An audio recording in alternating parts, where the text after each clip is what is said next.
ಹರೇ ಶ್ರೀನಿವಾಸ. ಅಧಿಕ ಮಾಸದ 6ನೇ ದಿನದ ಪಾರಾಯಣ ಹಾಗೂ ಯಥಾಮತಿಯ ಅರ್ಥಾನುವಾದವನ್ನು ಈಗ ನೋಡೋಣ. ಶ್ರೀ ಗುರುಭ್ಯೋ ನಮಃ.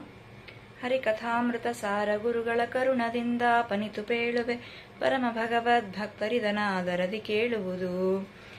ಶ್ರುತಿ ತತ್ರಿಗಳಿಗೆ ಗೋಚರಿಸದ ಪ್ರತಿಮಜಾನಂದಾತ್ಮನಚ್ಯುತ ವಿತತ ವಿಶ್ವಾಧಾರ ವಿದ್ಯಾಧೀಶ ವಿಧಿಜನಕ ಪ್ರತಿ ದಿವಸ ಚೇತನರೊಳಗೆ ಪ್ರಾಕೃತ ಪುರುಷನಂದದಲ್ಲಿ ಸಂಚರಿಸುತ್ತ ನಿಯಾಮಕನೋ ತಾನಾಗಿ ಸಂತೈಪ.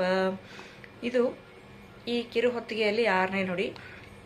ಪುಸ್ತಕದಲ್ಲಿ ಇದು ವ್ಯಾಪ್ತಿ ಸಂಧಿಯ 14ನೇ ನುಡಿಯಾಗಿದೆ. ಮೊದಲಿಗೆ ಈ ನುಡಿಯ ಅರ್ಥಾನುವಾದವನ್ನು, ಶಬ್ದದ ಅರ್ಥ ನೋಡೋಣ. ಶ್ರುತಿತತಿಗಳಿಗೆ ಗೋಚರಿಸದ, ಶ್ರುತಿ ಅಂದರೆ ವೇದಗಳು, ಶ್ರುತಿತತಿಗಳು ಅಂದರೆ ವೇದ ಸಮೂಹಗಳಿಗೆ ಗೋಚರಿಸದ, ಕಾಣಿಸದ, ನಿಲುಕದ ಅಪ್ರತಿಮ ಜಾನಾಂದಾತ್ಮನಚ್ಯುತ ಅಂತ ಓದ್ಕೋಬೇಕು. ಇಲ್ಲಿ ಪ್ರತಿಮ ಜಾನಾಂದ ಅಂತ ಓದ್ಬಿಡ್ತೀವಿ ಆ್ಯಕ್ಚುಲಿ, ಆದರೆ ಹಂಗಲ್ಲ. ಗೋಚರಿಸದ ಅಲ್ಲಿ ಅಕಾರ ತಗೊಂಡು ಅಪ್ರತಿಮ ಜಾನಾಂದಾತ್ಮನಚ್ಯುತ, ಅಪ್ರತಿಮ ಅಜ ಆನಂದ ಆನಂದಾತ್ಮ ಅಚ್ಯುತ ಹಿಂಗೆ ಬಿಡಿಸ್ಕೋಬೇಕು. ಅಪ್ರತಿಮ ಅಂದರೆ ಸರಿಸಮವಿಲ್ಲದ, ಶೂರ, ಅನುಪಮ, ಬಲಾಢ್ಯ ಅಂತ ಅರ್ಥ. ಅಪ್ರತಿಮ. ಅಜ ಅಂದರೆ ಹುಟ್ಟು ಜನನಾದಿಗಳಿಲ್ಲದ ಪರಮಾತ್ಮನನ್ನ ಅಜ ಅಂದಿರೋದು.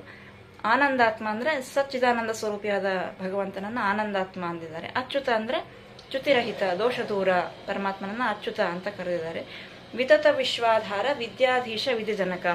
ವಿತತ ಅಂದರೆ ವಿಶ್ವವ್ಯಾಪ್ತಿ, ಸರ್ವತ್ರ ವ್ಯಾಪ್ತರಾದ ಶ್ರೀಹರಿಯನ್ನ ವಿತತ ಎಂದಿರೋದು. ವಿಶ್ವಾಧಾರ ಅಂದರೆ ಸಕಲ ಜಗತ್ತಿಗೂ ಆಧಾರ, ವಿಶ್ವಕ್ಕೆ ಆಧಾರ ಆದ ಪರಮಾತ್ಮನ ವಿಶ್ವಾಧಾರ ಅಂದಿದ್ದಾರೆ. ವಿದ್ಯಾಧೀಶ ಅಂದರೆ ಸಕಲ ವೇದ ವಿದ್ಯೆಗಳಿಗೂ ಅಭಿಮಾನಿಯರಾದ ಸಾಕ್ಷಾತ್ ರಮಾದೇವಿಯರಿಗೆ ಅಧೀಶ, ಅಧಿಪತಿ, ಪತಿಯಾದ ಭಗವಂತನನ್ನ ವಿದ್ಯಾಧೀಶ ಅಂದಿರೋದು. ವಿಧಿಜನಕ ಅಂದರೆ, ವಿಧಿ ಅಂದರೆ ಬ್ರಹ್ಮ, ಚತುರ್ಮುಖ ಬ್ರಹ್ಮದೇವರ ತಂದೆಯಾದ ಶ್ರೀಹರಿಯನ್ನ ವಿಧಿಜನಕ ಅಂತ ಕರೆದಿದ್ದಾರೆ.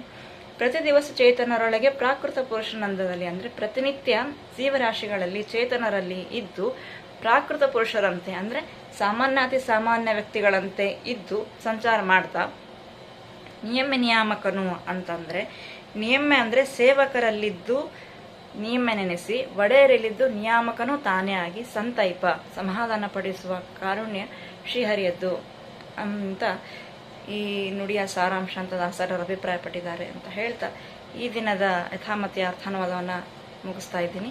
ಕೃಷ್ಣಾರ್ಪಣ ಮಸ್ತು.